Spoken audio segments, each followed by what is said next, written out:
Boss के कुर्सी में बैठ के मजा आ गया मुझे।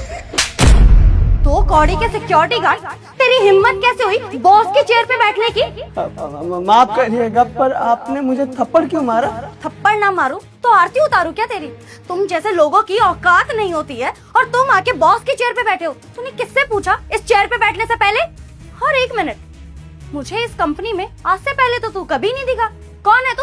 वो आज ही हमारा यहाँ पर ज्वाइनिंग हुआ है, आज ही हम काम पर लगे थे। सुपरवाइजर साहब हमें काम पर लगाए हैं। तो क्या है ना, कभी ये कुर्सी उर्सी नहीं देखे थे, ऑफिस वगैरह नहीं देखे थे, आए कोई नहीं था तो बैठ गए इसलिए। तुम जैसे लोगों की ना औकात तो बिल्कुल होती नहीं है, और जैसे ही देखा कि बड़ी कंपनी में नौकरी लग गई है तो आके बॉस की चेयर पे बैठ गया। अपनी ना औकात में रह, वरना जैसे पहले वाला गार्ड गया ना, तुझे भी धक्के मार के बाहर निकाल दूंगी यहाँ से, समझा? माफ कर दीजिए, गलती हो गया, आज के बाद कभी नहीं बैठूंगा, हम चले जाएंगे। अपनी माफी अपने पास रख, और बेशर्मों की तरह अभी तक चेयर पे बैठा हुआ है। उठ। हाँ, आप बैठिए, हम उठते हैं, बैठिए। पता नहीं कहाँ से आ जाते हैं, जैसे माँ बाप वैसी गंदी औलादे पैदा कर देते हैं, घटिया लोग। अभी क्या बोला आपने? वही जो तूने सुना, गंदी नाली के कीड़े। यहाँ तेरी हिम्मत भी कैसे ही आने की? अबे तुम जैसे लोगों की ना औकात नहीं है यहाँ पे नौकरी भी करने की। मारूंगा ना एक थप्पड़, दिमाग होश में आ जाएगा। कब से मेरे बारे में बोल रही थी, मैं सह रहा था, पर मेरे परिवार के बारे में एक शब्द भी अगर बोली ना तो मुझसे बुरा कोई नहीं होगा। मैं भूल जाऊंगा आप एक लड़की हैं और हाथ पे उठा दूंगा। अच्छा, तेरी हिम्मत भी कैसे हुई मुझसे इस तरह से बात करने की? तू जानता भी है मैं कौन हूँ? इस कंपनी की मैनेजर हूँ मैं। मुझसे बदतमीजी करेगा तू? औकात की बात मत कर, बोल के दिखा। मेरे परिवार के बारे में एक शब्द आप बोल के दिखा। नहीं थप्पड़ मारा ना तब मेरा नाम बदल दियो। बोल के दिखा। तुम जैसे घटिया लोग ना हमारी कंपनी में डिजर्व ही नहीं करते आना। काम तो बहुत दूर की बात है, और एक और बकवास करी ना तो धक्के मार के बाहर निकाल दूंगी, जैसे पहले वाले सिक्योरिटी गार्ड को निकाला था, समझा? तेरी तो क्या चल रहा है ये सब?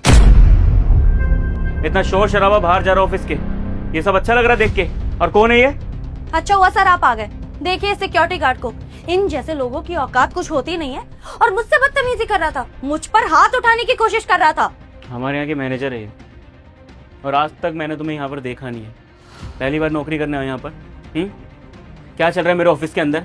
मेरी मैनेजर के साथ इतने रूड तरीके से तुम बात करोगे? हो कौन तुम? मैं बताऊं कहाँ से आया हूँ? अब इनकी औकात आप दिखाइए। जो वर्कर शिकायत कर रहे थे ना इनके बारे में, वो सब सच बोल रहे थे, और ये ऐसी ही है, लोगों को उसकी औकात से जज करती है। सच में पैसे मारती होगी ये। इसकी औकात दिखाइए, नौकरी से निकालिए इसे। हो अच्छा, तो अब आप डिसाइड करेंगे कि किसको यहाँ पे रहना चाहिए और किसको नहीं। ज्यादा चू चपड़ करी ना तो ये जो गार्ड की नौकरी कर रहा है ना, इससे भी हाथ धो बैठेगा, समझा? काम से हाथ तो धोना पड़ेगा, लेकिन इसे नहीं, तुम्हें। और शायद तुम जानती हो कि तुम जिससे इतनी बदतमीजी से बात कर रही थी ना, 2 कौड़ी का गार्ड, इसकी बेइज्जती कर रही थी, ब्ला ब्ला ब्ला, पता नहीं क्या बोल रही थी ना जाने। ये और कोई नहीं, मेरा छोटा भाई है, मेरा खुद का सगा भाई। मैं तुम्हें पूरी कहानी बताता होता है। मुझे पता था कि तुम इतनी रूड तरीके से बात करती हो, लेकिन कभी मेरे सामने वो चीज़ें आई नहीं। 2-3 बार कंप्लेंट आई थी, लेकिन मैंने कभी एक्शन नहीं लिया, क्योंकि ये सामने मेरे हुई नहीं कभी। और मैं ऑफिस ट्रिप के चक्कर में बाहर हमेशा रहता था, ऑफिस में ज़्यादा आता भी नहीं था, इसलिए मुझे पता नहीं चलता था कि मेरे एम्प्लॉय के साथ तुम क्या करती थी। मेरे छोटे भाई ने मुझे कॉल करा कि भैया आपके पीछे से एक बार मैं जाता हूँ और मैं देखता हूँ कि क्या चल रहा है, क्योंकि आज तक इस कंपनी में मैंने कभी ध्यान नहीं दिया।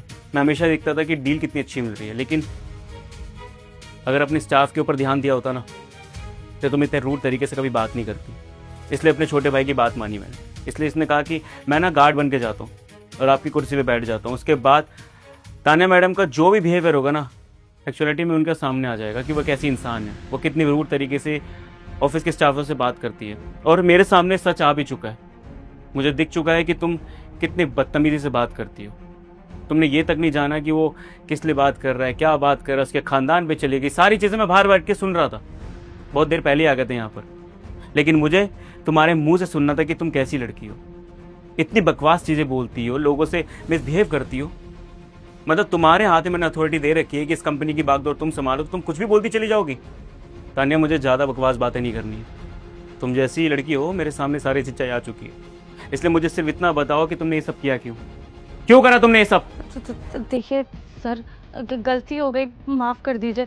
वो बस थोड़ा सा घमंड आ गया था कि मैं इस कंपनी की मैनेजर हूँ, तो ये लोग, इन लोगों की कोई औकात नहीं होती, और बस इसीलिए जब देखो तब गुस्सा करती रहती थी और अपने काम करवाती थी, और जो मेरी बात नहीं सुनता था तो मैं उन्हें नौकरी से निकाल देती थी। लेकिन सर, आइंदा ऐसा नहीं होगा। हम रियली सॉरी सर, और प्लीज तुम भी मुझे माफ कर दो। ओ मैडम, ये ड्रामे करने की ना कोशिश हमारे सामने मत करें। हमें पता है कि आप कैसी लड़की हैं, रंग बदलती है ना बहुत अच्छे से। और माफ़ी हमसे क्या, माफ़ी सारे वर्कर से मांगिए और उसके बाद इस कंपनी को छोड़कर हमेशा हमेशा के लिए चले जाइए। शुक्र मनाइए कि आपके खिलाफ FIR नहीं कर रहे हैं, ये तो आपकी सारी ज़िंदगी बर्बाद हो जाती, कहीं भी नौकरी करने लायक नहीं रहती। माफ़ कर रहे हैं आपको, निकल जाइए। बिल्कुल सही कहा तुमने। तान्या देखो, तुम्हारी असलियत सामने आने के बाद मैं ही सबसे बड़ा पागल कहलाऊंगा कि ऐसी लड़की को फिर मैं मैनेजर की पोस्ट दूंगा, क्योंकि मैनेजर की पोस्ट ना बहुत हाई होती है। अगर उस चीज़ को तुम नहीं संभाल सकती तो फिर मैं अपनी कंपनी में तुम्हें रख के बेवकूफ़ी नहीं कर सकता। शुक्र मानो कि तुम्हें मैं ब्लैक लिस्ट नहीं कर रहा, क्योंकि इंसान का फ्यूचर अभी बचा हुआ है और फ्यूचर तुम्हारा ख़राब नहीं करना चाहता मैं।